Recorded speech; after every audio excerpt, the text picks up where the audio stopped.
students. So, I am back with a new topic today. So, in the previous videos, we had discussed about your chapter 1 from history part, and we had discussed many topics that are history and introduction, what is history, why studying history is important for us, importance of dates, how dates play important role in the part of history, and we had discussed many important dates from year 1885 to 15th August 1947 in your previous videos. So today we will start our new topic, that is periodization of history. So let us start today.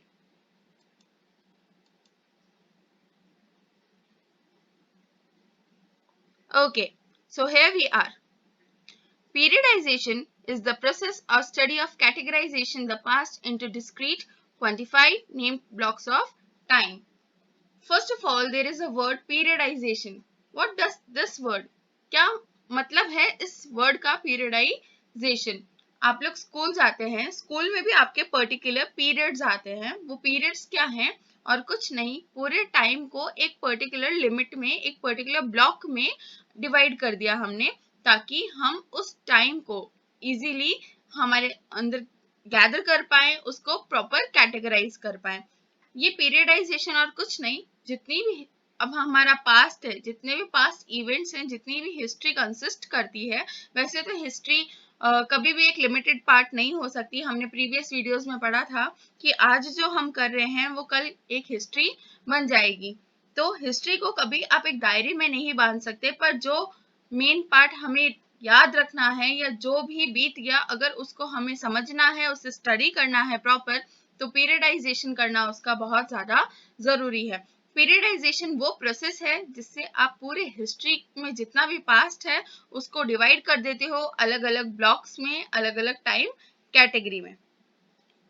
This is usually done in order to facilitate the study and analysis of history, understanding current and historical process and casualties that might have linked to those events. क्या मदद करता है ये periodisation of history का जो process है, वो हमें हेल्प करता है उस पूरे हिस्ट्री में जितने भी इवेंट्स हुए हैं उनको स्टडी करने में, उनका एनालाइज करने में, उनको समझने में, जितने भी प्रोसेस हुए हैं उनके पीछे जो रीजंस हैं वो जानने में, और साथ ही उन इवेंट्स में, जैसे हमने अगर एक बहुत ही मेगा इवेंट की जिसमें हमने बात करी वर्ल्ड वॉर्स थे, जिस वर्ल्ड वॉर में जो न्यूक्लियर वेपन था वो लॉन्च हुआ था, तो ये जितने भी इवेंट्स थे इनके अंदर जो कैजुअलिटीज हमें देखने को मिली थी, उन सबको लिंक, वो कैसे एक दूसरे से लिंक करते हैं, किस तरीके से उन्होंने एक दूसरे को इफेक्ट किया था, और जितने भी इवेंट्स हुए थे उन सबको अगर प्रॉपर स्टडी करना है तो स्टडी करने के लिए आपको उनको प्रॉपर ब्लॉक्स में डिवाइड करना होगा, और वो जो प्रॉपर ब्लॉक्स में आप पूरे टाइम को डिवाइड करते हो वो प्रोसेस कहलाता है periodisation. Okay, moving next. To the extent that history is continuous and all systems of periodization are more or less arbitrary, there are significant sources to study the periods of events, and by studying different historical evidences, a string of time period can be formed. ये बिल्कुल सही है. आप जब एक पूरे history के part को पीरियडाइजेशन में कन्वर्ट कर देते हो या आप अलग अलग पीरियड्स में डिवाइड कर देते हो, तो उन पीरियड्स को आप एक प्रॉपर सोर्स के थ्रू रीड कर सकते हो, एक प्रॉपर सोर्स के थ्रू स्टडी कर सकते हो. जैसे अगर मैं बात करूं, अगर आपको ब्रिटिशर्स की, जो हमने प्रीवियस वीडियो में बात किया था 1818 एडी से जो स्टार्ट हुआ था कॉलोनियल पीरियड, अगर आप उस कॉलोनियल पीरियड की बात करें, अगर किसी इंसान को कॉलोनियल पीरियड को स्टडी करना है, अगर उस टाइम पीरियड का एनालाइज करना है, कब ब्रिटिशर्स ने इंडिया के ऊपर रूल किया था और उसका क्या क्या इवेंट्स हुए थे और उसकी क्या कैजुअलिटीज थी, तो वो इंसान कौन सा पीरियड सेलेक्ट करेगा, वो पीरियड जो सेलेक्ट करेगा उस पीरियड को हम टर्म देंगे colonial period.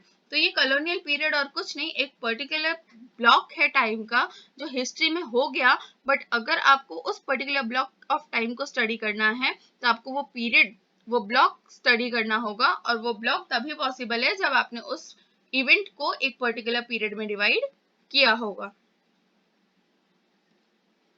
James Mill was a Scottish philosopher, historian, and economist. एक बहुत बड़ा नाम है जेम्स मिल का, जिनमें बताया है कि वो स्कॉटिश फिलोसोफर थे, साथ ही हिस्टोरियन थे और इकोनॉमिस्ट भी थे। He began his history of British India in 1806.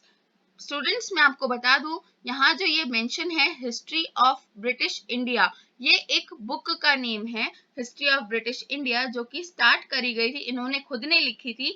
और जिस बुक को इन्होंने लिखा था उसका नाम है हिस्ट्री ऑफ ब्रिटिश इंडिया, जो कि लिखी गई थी, स्टार्ट हुई थी 1806 जो ईयर है उसमें। इन्होंने अंदाजा मानकर चला था कि ये उस बुक को कंप्लीट लिख लेंगे 3 सालों के अंदर। 3 साल में इन्होंने सोचा कि 1806 में स्टार्ट करता हूँ, 1809 तक मैं इस बुक को कंप्लीट कर दूंगा। इन्होंने उसका पीरियड जो मान के चला था कि कितने पीरियड में कंप्लीशन होगा, तो 3 इयर्स का उन्होंने मान के चला था। पर एक्चुअली में जो बात हुई वो बात हुई ये कि उनको 12 इयर्स लग गए थे उस बुक को कंप्लीट करने में। आप देखो कितना अंतर है, 4 गुना हो गया, 4 इंटू हो गया टाइम। 3 इयर्स में कंप्लीट करने वाली बुक उनको 12 इयर्स लग गए थे कंप्लीट करने में। और फाइनली उनकी जो बुक पब्लिश हुई, हिस्ट्री ऑफ ब्रिटिश इंडिया, जो 1806 में स्टार्ट हुई थी, वो फाइनली पब्लिश हुई 1817 में। और 1819 में उनको अपॉइंट किया गया था इंडिया में एज एन ऑफिशियल, उनको इंडिया हाउस में अपॉइंट किया गया था। हालांकि ये बात बिल्कुल सही थी कि उनकी जो बुक थी हिस्ट्री ऑफ ब्रिटिश इंडिया, उसको बहुत ज्यादा क्रिटिसाइज इंडिया में देखना मिला था। Moving ahead, James mill divided Indian history into Hinduism, Muslims and British period. इन्होंने बुक में जो पीरियड डिवाइड किया था हिस्ट्री का, उसको किस बेसिस पे डिवाइड किया? अभी जैसे मैंने आपको बताया कि हम हिस्ट्री को अलग अलग पीरियड्स में डिवाइड कर देते हैं, तो इन्होंने उस डिवीजन का बेस जो बनाया वो बनाया रिलीजन को। इन्होंने इंडिया की हिस्ट्री को डिवाइड कर दिया हिंदुइज्म में, मुस्लिम्स में और ब्रिटिश पीरियड में। यानी इन्होंने इस तरीके से डिवाइड किया कि किस पीरियड में हिंदुओं ने राज किया था, रूल किया था, किस पीरियड में मुस्लिम्स ने हम पे रूल किया था, और किस पीरियड में ब्रिटिशर्स ने हम पे रूल किया था। This periodization is based on the religion line that there was a phase for which the Hindu were the rulers and other were ruled. They come the phase of the Muslim and British. He had a colonial mind and thought Asians to have poorly civilized. He felt European to be superior. ये Scottish philosopher थे, पर इनका ये मानना था कि जो Europeans हैं वो एशियन से ज्यादा सुपीरियर हैं। It has been argued by many historians that it is not correct to periodize the Indian history on the basis of religion of the ruler. The problem with the periodization of Indian history by James Mill was that he divided the Indian society in 3 stages. जैसे मैंने आपको अभी बताया कि इनकी जो book थी history of British India, उसको बहुत क्रिटिसिज्म देखने को मिला था, उसको बहुत आलोचना हुई थी उस बुक की। और वो उसका मेन कारण क्या था? उसका मेन रीजन ये था कि उन्होंने जिस बेस पे इस पूरे पीरियड को डिवाइड किया इंडियन हिस्ट्री को, उन्होंने रिलीजन के बेसिस पे किया था। और बहुत से हिस्टोरियंस का ये मानना था कि रिलीजन के बिहाफ पे इंडियन हिस्ट्री को डिवाइड करना गलत है। The problem with the periodisation of Indian history by James मिल, ये मैंने आपको जैसे बताया वो यही थी कि इंडियन सोसाइटी को उन्होंने 3 स्टेजेस में डिवाइड किया था।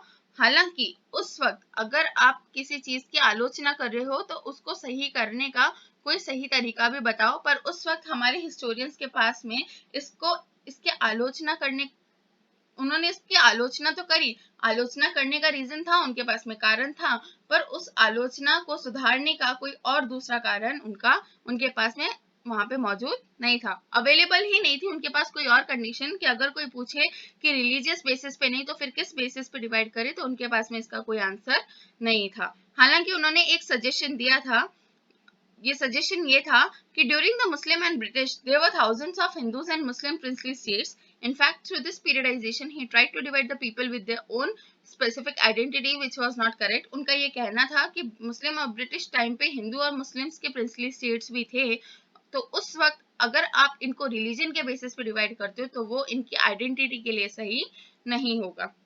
Thus, the Indian scholar later classified Indian history into ancient, medieval and modern. But this classification has its own problem. बाद में क्या किया गया, रिलीजियस बेसिस जो हिंदू मुस्लिम्स और ब्रिटिश के बेसिस पे था उसको हटाकर इंडियन स्कॉलर्स ने उसको क्लासिफाई करने की कोशिश करी 3 कैटेगरी में। वो थी एंशिएंट यानी बहुत पुरानी, मिडिवल यानी मिडिल एज और मॉडर्न यानी एकदम नई एज जो आई है। पर इसके भी अपने कुछ प्रॉब्लम्स थे। वो क्या प्रॉब्लम थे? Let us discuss.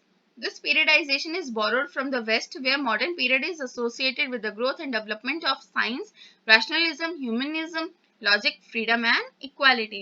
इसका क्या कारण था कि उन्होंने इसको एक्सेप्ट नहीं किया?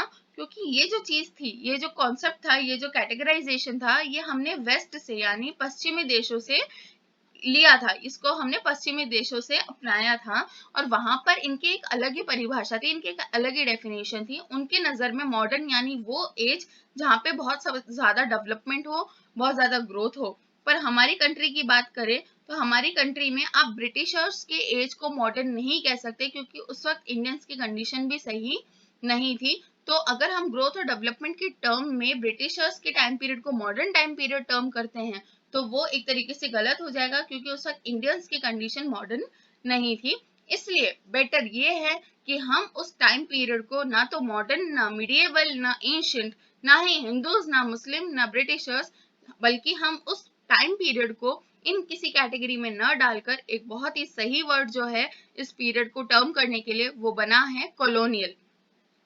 कॉलोनियल पीरियड यानी वो पीरियड जिसपे ब्रिटिशर्स ने हम इंडियंस पे रूल किया था. देखो यहाँ पे लिखा है, however in the Indian context the British period in history cannot be termed as modern because Indians were denied liberty, equality and justice. There were no economic progress and the Indian industries declined rapidly.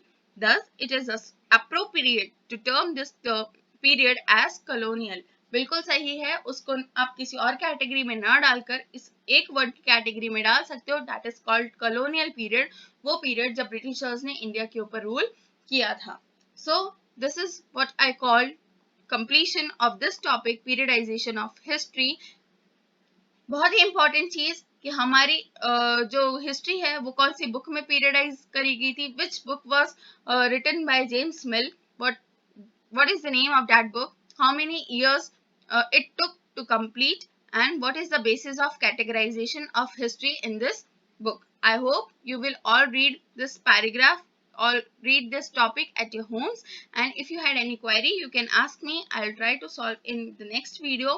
So stay tuned with me. I'll definitely upload next video soon. So till then, take care, stay safe, stay healthy. Thank you.